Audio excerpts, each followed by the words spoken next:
What's up, everybody? I hope you've enjoyed the video so far. Now let's go over the skill trees. Interplanetary Stalker, Hunter Kill Skill, damage bonus for both you and your pet, multiplicative, stacks up 3 times, just an awesome skill. Moving on now, Leave No Trace. When Flak scores a critical hit, there's a chance for 1 ammo to be added back to his magazine. 3 out of 3 in head count. Whenever Flak scores a critical hit, there's a chance his action skill cooldown rate is reduced. I didn't take any into Fang because I'm going to be using the Infernal Wish exclusively. And I feel that those points are better spent in Hunter's Eye, which gives you a bunch of different bonuses depending on what enemy you're fighting.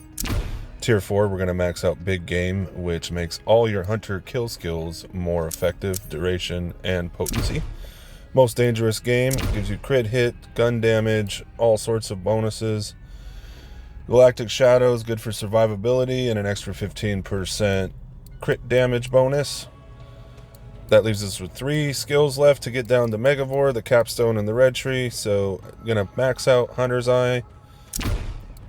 And I'm going to go down and take a little extra gun damage and Grim Harvest, but you could move those 2 skill points wherever you really want, and the Capstone Megavore. Now, starting off with the blue tree, I want to add a couple things here. I'll kind of just let the blue tree skills go in the background when I explain this, but I'm going to be running a deathless setup with the 5100 anointment and the Infernal Wish. A couple little cool things about the blue tree, and you'll see the skills pop up. However, with Hive Mind and Shared Spirit, which are the 2 things I want to specifically talk about, which can actually alleviate some of the crazy dot damage that the Infernal Wish puts on you, and can convert it into health with Shared Spirit, which is at tier 5.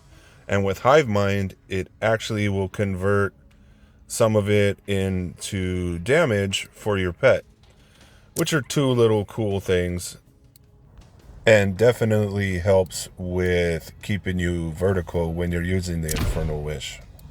The blue tree also has a couple really good damage sources. One being Barbaric Yop, which gives your pet bonus, I think, 200% extra, which doesn't give you direct damage per se, but when you boost it that high and you look over here, The Great Horn Skag right now is at 5% multiplicative damage and 10% gun damage. When I click out of this screen and go back, it'll be at 15% and 30%, which is the boost that you get from the Barbaric Yacht. It also has Pack Tactics, which gives you a plus 21% multiplicative bonus as well. Now for the green tree, it isn't anything fancy. Taking 5 out of 5 in Furious Attack for the extra gun damage. The pet damage is kind of just like a little niche bonus to it all. You're going to definitely need Eager to Impress so that you can cycle your fadeaways, which is definitely essential for your survivability because you're not going to have health gate. You definitely want to take Lick the Wounds as well because you're going to go down eventually and occasionally with this build. It survives quite well for not having health gate and using an Infernal Wish with a deathless setup, but every now and again you will get one-shotted, and typically the thing that will knock you down is either playing too aggressively or everybody's best friend in Borderlands 3, the barrels. You don't really need to focus on the health regen skills in this skill tree because you're running the deathless. I only took 1 in overclock to get down to Hidden Machine and to max it out to unlock all of the fadeaway augments. Unblinking Eye and Not My Circus are the ones that I recommend. Not My Circus being the one that taunts everybody when you come out of fadeaway, which allows you for more survivability when you're cycling your 3-shot fadeaway. And Unblinking Eye for the crazy crit damage bonus that stacks up to 3 times. So that 3rd shot, and all of them really, but that 3rd shot being over the top with the damage that you get when you run the 3-shot over the Gorillas in the Mist setup. Now I wanted to show also that this build, because it unlocks so many augments from 3 different action skills, you could run like a Gamma Burst setup with it if you're having survivability issues. Or you can run racks if you really feel like it. If you want to change your gear around a little bit, you can just run like a whole rack setup. You know, like holding the Guardian Angel and the Peregrine and so on and so forth. But the build is extremely versatile when it comes to that aspect. For the gear, I recommend using single projectile weapons. Maybe a ×2 multiplier works pretty good. But when you're using the Infernal Wish, you're definitely going to want to stick to the single projectile weapons because the extra projectile will actually and essentially double your damage. If you're using multi-pellet weapons, it only adds just 1 extra projectile. Like if it's a ×4, it'll just be a ×5. It won't double the damage like you would get out of a single projectile weapon.